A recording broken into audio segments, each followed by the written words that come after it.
अगला।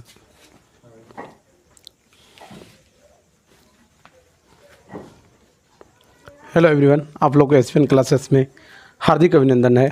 जैसे कि आप इससे पहले वीडियो को देखे होंगे, जो भी बच्चे आप इससे पहले वाली वीडियो को नहीं देखे होंगे, नीचे दिए गए डिस्क्रिप्शन में इनका लिंक दिया गया होगा इससे पहले वाली वीडियो का। चलिए बच्चों, हम लोग आज बात करते हैं कि इसमें हम लोग जो इससे पिछले वाली वीडियो में मैंने देखा था वो क्या देखे थे। हमने देखे थे कि वास्तविक संख्याओं में कुछ छूट गया था, एक रिपीटेड था, एक नॉन रिपीटेड था। एक आया था हम लोग के पास आवर्त और एक आया था अनावृत्तीय। उसके बाद हम लोग के बाद आता है एक परिमेय के लिए, परिमेय के लिए जानना है और एक अपरिमेय के लिए जानना है। इसमें बहुत सारी बातें हैं परिमेय और अपरिमेय के बारे में। मैं थोड़ा सा बात बता दूंगा आज, और उसके बाद आप लोग का बिल्कुल सही होते जाएगा। चाहे नॉमरिकल हो, जो भी आपका ऑब्जेक्टिव हो, ये सारा प्रश्न को बारीकी से सरल करने का एक ज़रिया बताएंगे। चलिए बच्चों, हम लोग रिपीटेड और परिमेय संख्याओं के बारे में हम लोग बात करते हैं। चलते हैं बिना लेट किए हुए। आज हम लोग यूक्लिड के साहब के द्वारा भी जो दिए गए थॉट है उनके बारे में भी हम लोग जानेंगे। प्यारे बच्चों, हम लोग बात करते हैं परिमेय संख्याओं का। परिमेय संख्याओं के बारे में बात करते हैं। देखिए क्या है, सबसे पहले यहाँ पर लिखा गया परिमेय संख्या। परिमेय संख्या ऐसी संख्या होती है जो पी बाई क्यू के रूप में होता है और Q equal to not zero होता है। ये कहने का क्या रीज़न है?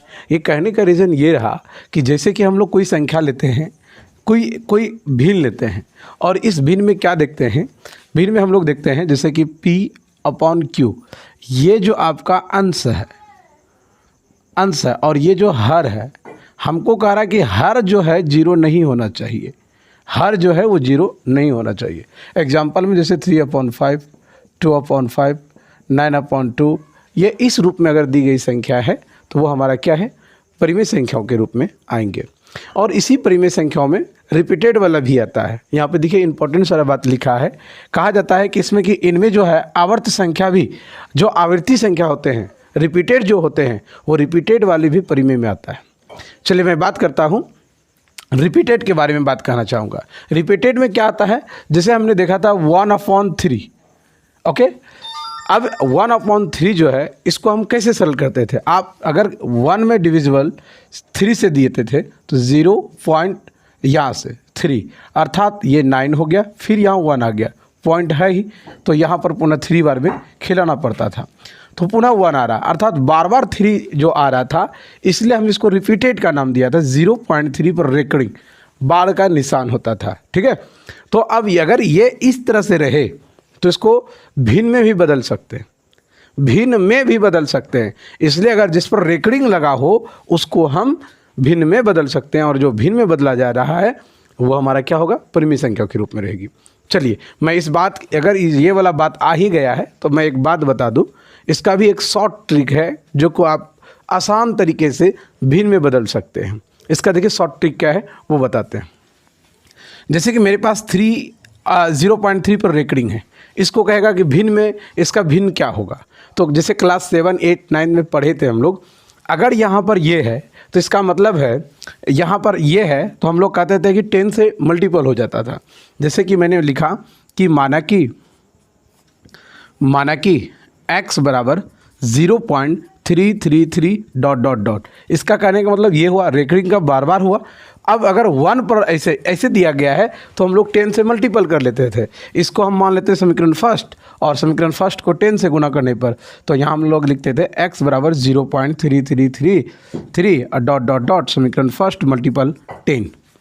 ऐसे करने पर हम लिखते थे 10x इक्वल टू 3.3333 ... समीकरण सेकेंड हो गया। उसके बाद क्या करते थे कि सेकेंड में फर्स्ट को घटा देते थे, तो क्या हो गया 10x इक्वल टू 3.3333 ...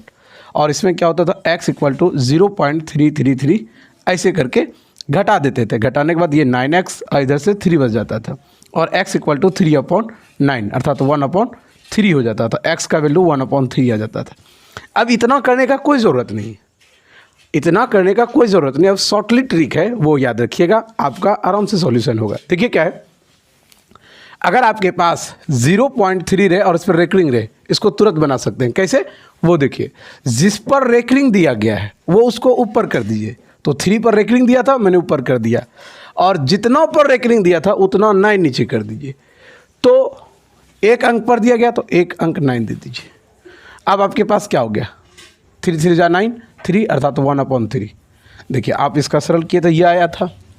दूसरा बात, यदि कहे 0.72 पे ऐसे रेकरिंग दे दे तो इसका क्या होगा भी, तो हम कह सकते हैं, तो सबसे पहले जिस पर रेकरिंग दिया गया था, रेकरिंग किस पर दिया गया था, 2 पर, ठीक है, और बाकी का जो भी है वो लिखिए, 7 लिखिए। जिस पर रेकरिंग नहीं दिया गया उसको लेस कर दीजिए। किस पर रेकरिंग नहीं था, 7 पर, तो 7 यहाँ दे देंगे।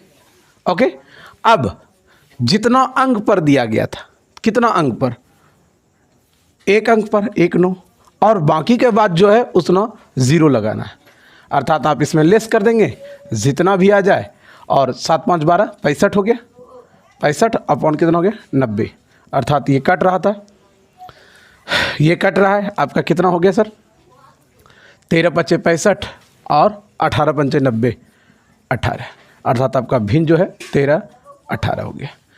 अब समझ में आ गया होगा कि ये एक्यूरेशन वैल्यू में इस तरह से होता है। दूसरा बात, दूसरा एग्जांपल लें, तो दूसरा एग्जांपल हम लोग यहाँ पर लेते हैं। दूसरा एग्जांपल में क्या है, यदि मैं लूँ 7.32 ऐसे करके और इस पर रेकरिंग लगा दूँ, तो इसको कैसे भिन्न में बदलना है, तो आसान है। तो पहले जितना है उतना लिख दिए, तो जितना लिखे कितना है, 732, ओके। जितना पर रेकरिंग लगा है और जितना पर रेकरिंग नहीं है, जितना पर रेकरिंग नहीं है उतना लेस होगा, तो कितना पर नहीं है, 7 पर सिर्फ 7 लेस होगा। अब बाकी जितना पर रेकरिंग है उतना 9, तो 2 को पर है, 2 को 9, और जितना अंक उधर है उतना 0, तो आपका क्या हो गया, 9 0। अब आप इसको लेस कर देंगे, आपका कितना हो गया, 725 नहीं, और उसके बाद 990। अब इसको कटा करके जो होगा वो फ्रिक्शन में आ जाए। ओके, तो इस प्रकार से आप इसको भी बना सकते थे। चलिए अब बात आता है अपरिमेय संख्याओं के बारे में। अपरिमेय संख्याओं के बारे में बात करते हैं, अर्थात जो परिमेय नहीं है वो अपरिमेय है। चलिए, जो परिमेय नहीं है वह अपरिमेय। इसका कहने का रीज़न ये है कि गैर समाप्ति संख्या अपरिमेय कहलाती है।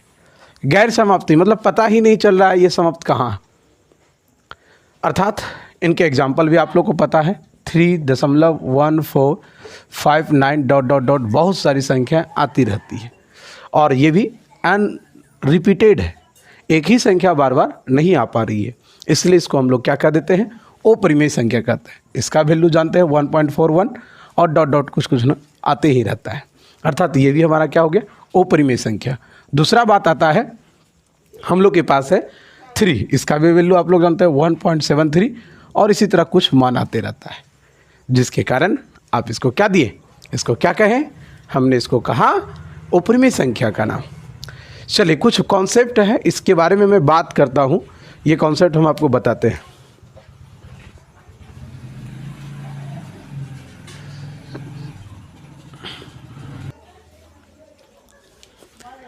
देखिए मैंने बात बताया था कि अपरिमेय को आप पहचानेंगे कैसे और जानेंगे कैसे।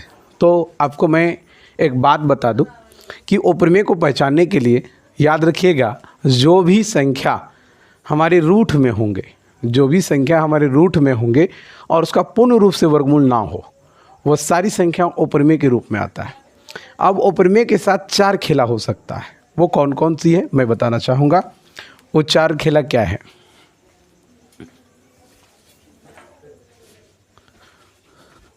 ये है आपके पास, प्रथम जोड़ के साथ होगा, दूसरा घटाव के साथ होगा, तीसरा गुणा के साथ होगा, और चौथा भाग के साथ होगा। अगर ये सारी चीज़ों के साथ होगा तो कैसे कैसे हम लोग जानेंगे।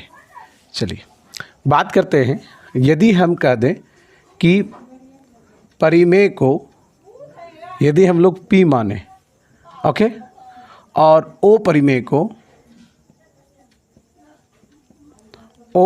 को यदि A माने, ठीक है, तब इसका क्या होगा, बहुत इंटरेस्टिंग पॉइंट के साथ हम लोग इसको पहचानने के लिए सीखेंगे कि परिमेय और अपरिमेय को हम लोग देख करके कैसे बता सकते हैं कि कोई भी संख्या परिमेय है या अपरिमेय है।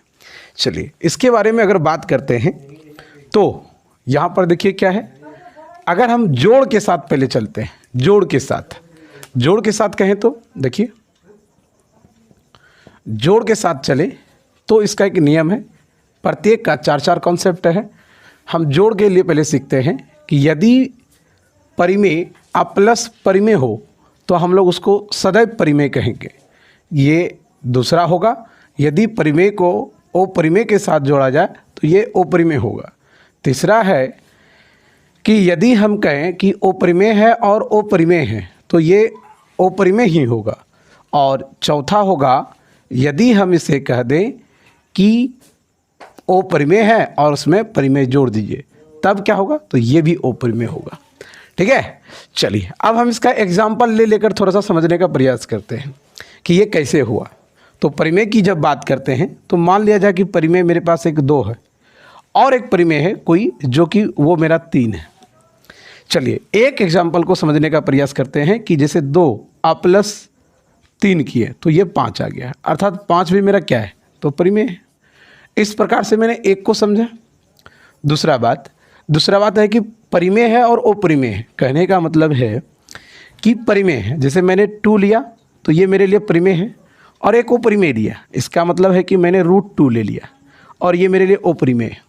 और कहा कि यदि परिमेय को अपरिमेय के साथ जोड़े, कहने का मतलब ये है परिमेय तो परिमेय प्लस अपरिमेय तो क्या होता है ये देखना है। तो परिमेय मेरे पास 2 है तो 2 लगाया, और अपरिमेय मेरे पास क्या है, √2 है। अब देखिए इन दोनों को 8 तो नहीं हो सकता है, अर्थात ये इसी स्टेप में रह जाता है। तो ये आने वाला जो है इसको हम क्या नाम देंगे, तो इसको हम नाम देंगे अपरिमेय है, तो ये भी मेरे लिए अपरिमेय होगा। इसी तरह से आप सेट करके देखेंगे तो आपको इसी तरह से प्राप्त होगा। ये आपका शॉर्टली है, ये आप याद रख सकते हैं कि किस प्रकार से ये कार्य करती है। इसलिए मैंने इसको बताया कि आप इसे देख करके भी बता सकते हैं कि यदि परिमेय प्लस परिमेय है तो वो परिमेय ही होगा, परिमेय प्लस अपरिमेय है तो अपरिमेय होगा, और अपरिमेय प्लस अपरिमेय है तो अपरिमेय होगा, और अपरिमेय प्लस परिमेय है तो ये परिमेय होगा। ये हम लोग का जोड़ के साथ था। अब इसके साथ घटाव के साथ भी हो सकता है, तो यस घटाव के साथ भी है। घटाव के साथ देखिए क्या है, घटाओं के साथ भी इसी तरह से यदि हम कहें परिमेय को घटा दें तो ये परिमेय होगा। ये पहला नियम हो गया। दूसरा नियम है कि यदि हम परिमेय में अपरिमेय को घटाएं तो ये अपरिमेय होगा। तीसरा नियम है यदि अपरिमेय में अपरिमेय को घटा दें तो ये अपरिमेय ही होगा। चौथा नियम है यदि अपरिमेय में परिमेय को घटा दिया जाए तो ये अपरिमेय होगा। चलिए एग्जाम्पल तो आपके पास है ही, आप एग्जाम्पल को ले करके समझेंगे एक एक करके तो ये भी आपको समझ में आ ही जाएगा। ठीक है, तो आप ले सकते हैं, मेरे पास इस तरह से दिया गया है, आप इसे भी देख करके कर सकते हैं और बता सकते हैं। और अगला नियम आता है, हम लोग के पास आता है जोड़ हो गया, घटाव हो गया। अब हम लोग के पास आता है गुना वाला। अगर गुना की भी बात करें तो गुना में भी वही 4 होंगे। 4 क्या है, यदि परिमेय को गुना करेंगे परिमेय के साथ तो ये परिमेय आएगी। दूसरा है यदि अपरिमेय को गुना परिमेय के साथ करेंगे तो ये अपरिमेय आएगी। तीसरा है यदि अपरिमेय गुना अपरिमेय करें तब सर, तो यहाँ फंस जाता है आदमी, तो इसको हम कहेंगे परिमेय या तो फिर अपरिमेय होता है।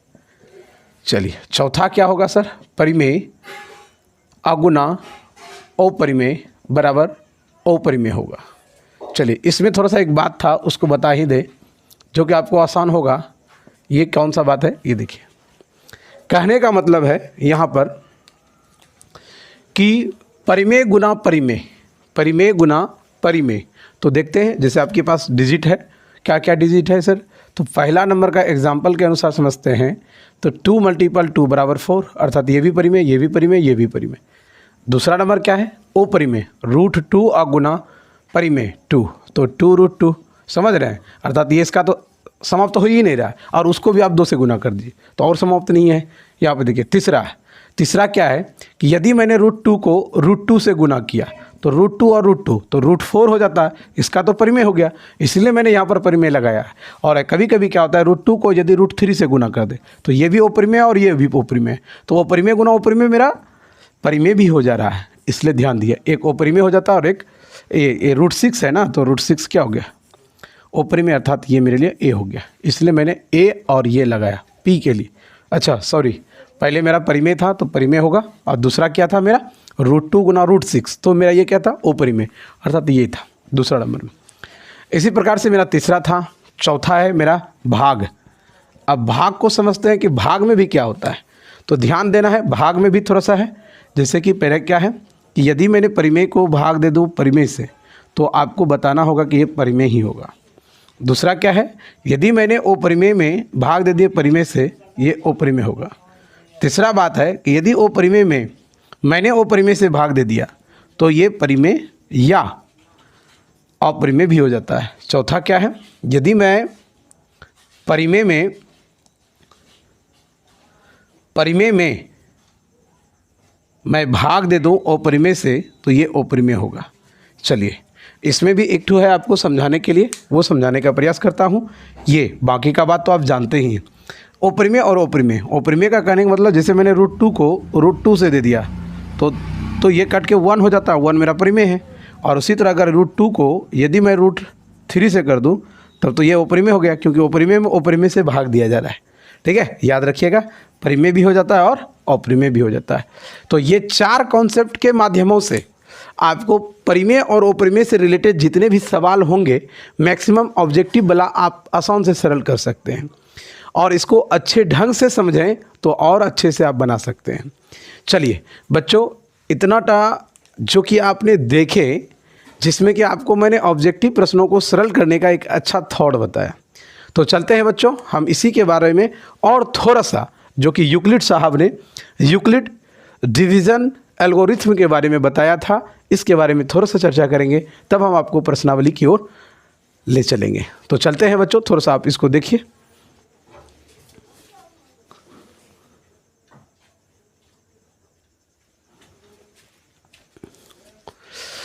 चलते हैं बच्चों कि हमारे यूक्लिड साहब जो गणितज्ञ थे, इन्होंने गणितज्ञ ने भाग के बारे में हम लोग को बताया, और हमारे पाठ में यूक्लिड विभाजन एल्गोरिथम का नियम दे करके एचसीएफ को समझाने का प्रयास किया है। बहुत सुंदर तरीके से, बहुत अच्छे ढंग तरीके से हमको यूक्लिड साहब ने इस सारी चीज़ों को समझाने का प्रयास किया है।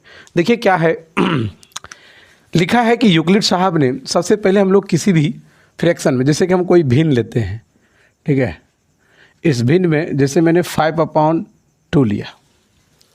अब क्या कह रहा है, कह रहा है कि ये अंश है और ये हर है।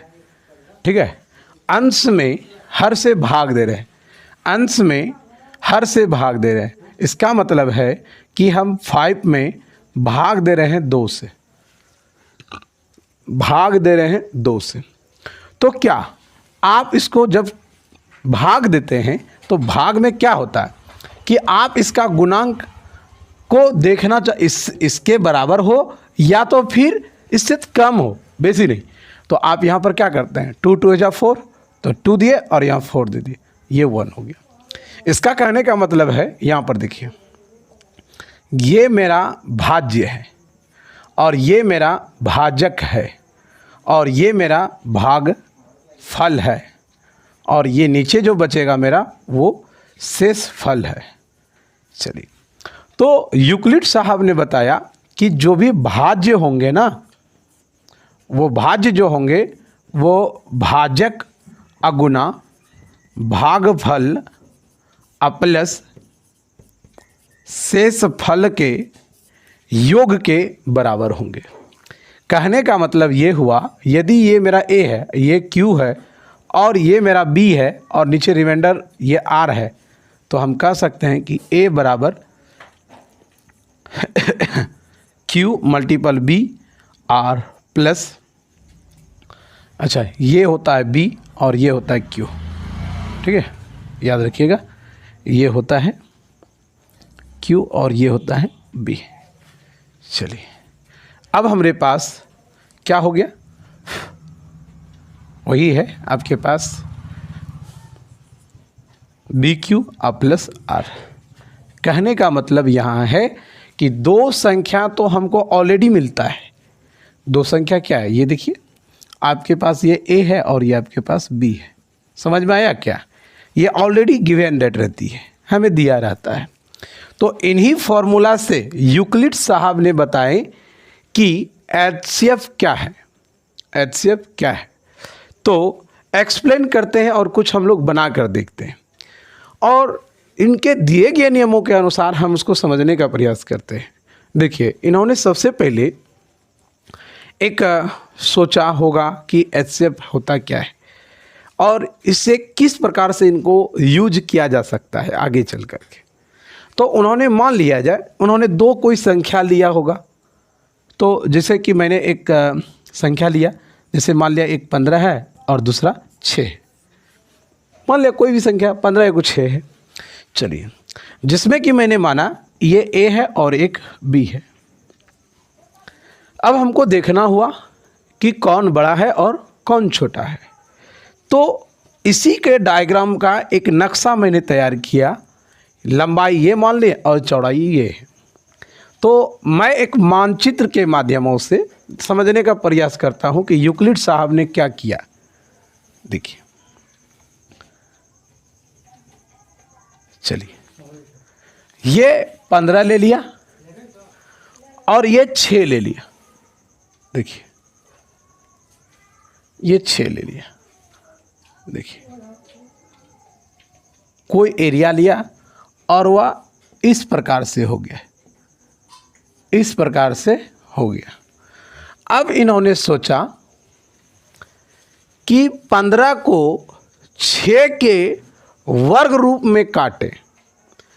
15 को ये लंबाई जो है इसको 6 के रूप में वर्गाकार टाइल्स को काट कर इस एरिया को एडजस्ट करें। तो ये कैसे होगा, वह चीज़ों को हमको देखना है। अगर मैं इसी के नाप का जितना ये लंबा है उतना लंबा मैं यहाँ ले लिया और मैंने इसको काट दिया, तो ये एक स्क्वायर में सेट हो गया। अर्थात कहने का मतलब ये भी 6 हो गया, ये भी 6 हो गया और ये भी 6 हो गया। अब 15 में 6 इधर ख़त्म हो गया, तो आपके पास बचा कितना, 9 बचा, 9 6 15। अब देखिए, अभी और एक 6 के वर्ग रूप में एक बार और काटा जा सकता है। तो मैंने इसको और एक बार 6 के शेप में मैंने इसको काट दिया। ये भी आपका 6 हो गया और ये भी आपका 6 हो गया और ये भी 6 हो गया। अब आपके पास कितना बचा, अब आपके पास यहाँ से लेकर के यहाँ तक में 6 6 12 और 3 15 का बचा, 3 बचा होगा। अब साइंटिस्ट ने, गणितज्ञ ने दिमाग लगाया कि ये कैसे हुआ भाई, ये मेरा 6 बच गया, ये मेरा 3 बच गया, चलिए, और ये मेरा 3 बच गया। तब उन्होंने दिमाग लगाया कि यदि इस 6 को मैं आधा कर दूं तो ये कितना का होगा, ये 3 का होगा और ये कितना का होगा, 3 का होगा। तो बोला तब ये कितना होगा, बोला ये भी 3 का होगा और ये भी 3 हो गया। चलिए, तब तो और आसान हो गया। कैसे आसान हो गया कि पुनः जब इसको इन्होंने इस तरह से विभक्त किया तो ये 3 हुआ होगा, ये भी 3 हुआ होगा, ये भी 3 हुआ होगा, ये भी 3 हो गया होगा। लेकिन 3 ये नहीं था, ये आपका कहने का मतलब ये सिर्फ इसकी 3 हुआ, ये टोटल 6 ही है, ये टोटल 6 ही है। अब इसको यदि मैं 2 भाग में बांट दूं तो देखिए ये 3 हो गया, ये भी 3 हो गया, ये भी 3 हो गया, ये भी 3 हो गया और इधर से देखिए ये भी 3 हो गया। अब इसका तो लेंथ 6 है और इसको यदि मैं काट दूं, अब देखिए तो ये भी 3 हो गया, ये भी 3 हो गया, ये भी 3 हो गया, ये भी 3 हो गया। इसका कहने का मतलब है कि सभी घर जो है वो 3 बाय 3 का होना शुरू हो गया, 3 × 3, 3 × 3, अर्थात 1 2 3 4 5 6 7 8 9 10 टाइल से ऐसा होना चाहिए जो कि 3 बाय 3 का टाइल्स होना चाहिए, जो कि इस एरिया को आराम से टाइल एडजस्ट हो सकता है। तो वह 3 शेप जो है वही आपका जो एक्यूरेशन वैल्यू 3 3 का आया वह आपको बताना था। यही वह वर्गाकार टाइल्स की भुजा का मान है।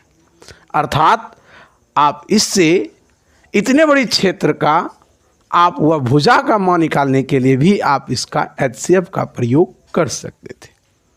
इसका कहने का मतलब ये हुआ कि 15 और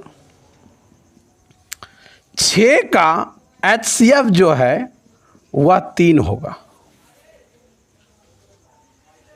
चलिए, इस बात को हमने समझा। अब हम लोग जो बचपन के क्लास में पढ़े थे उस विधि से पहले जानते हैं। बचपन के क्लास में पढ़े थे कि 15 का फैक्टर निकालना होगा, तो 1, उसके बाद 3, उसके बाद 5, उसके बाद हम लोग क्या निकालें 6 का 1, 3 और 2।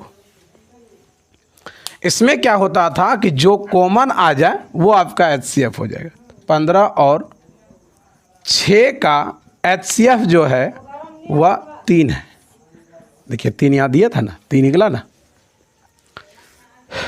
अब हम लोग का साइंटिस्ट बोला कि आप जैसे ही देखें कि एक छोटा छोटा के लिए 15 था और ये 6 था, 15 और 6 को एक्सप्लेन करने के लिए इतना सारा मेहनत करना पड़ गया।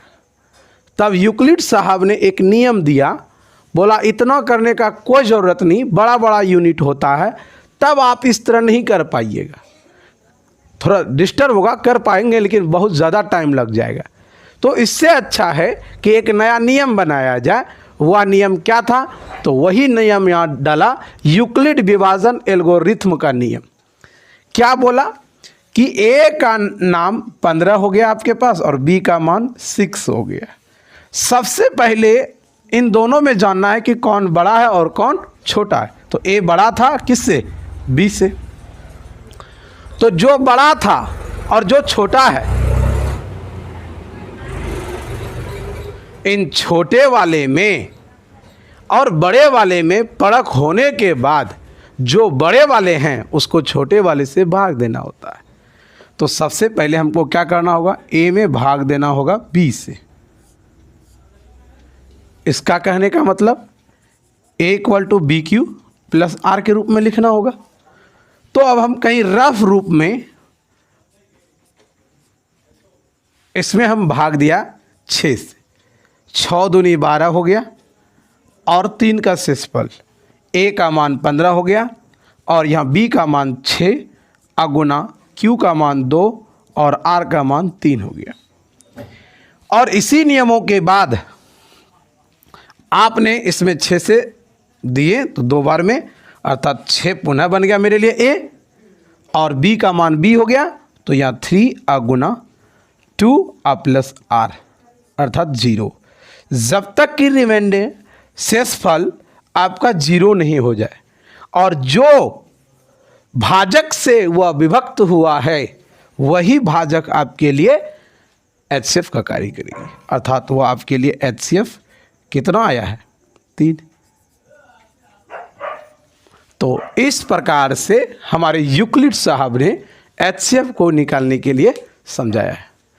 प्यारे बच्चों, आप लोग को ज़रूर मेरा यह वीडियो अच्छा लगा होगा। एक्सप्लेन आपको इसी रूप में प्रत्येक चैप्टर को मैं समझाने का प्रयास करूंगा और मुझे पूरा विश्वास है कि आप यदि अगर अच्छे ढंग से अगर सीखते हैं तो आपको कहीं भी दिक्कत नहीं होगा। चलते हैं बच्चों, प्रश्नावली जो है आपका 1.1 मैं आपको नेक्स्ट वीडियो में बताऊंगा, जिसमें कि आपको प्रत्येक प्रश्नावली को अच्छे ढंग से और अच्छे कॉन्सेप्ट के साथ लेकर के आऊँगा। तो चलते हैं बच्चों, आज आप लोग से यहीं तक वीडियो से विदा लेता हूँ।